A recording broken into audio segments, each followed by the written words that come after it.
There are two hot swap power supplies in the rear of the appliance. These modules are hot swappable, meaning one of the two can be replaced while the system is running.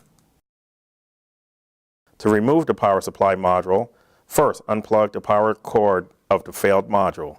Then rotate and firmly grip the module's handle.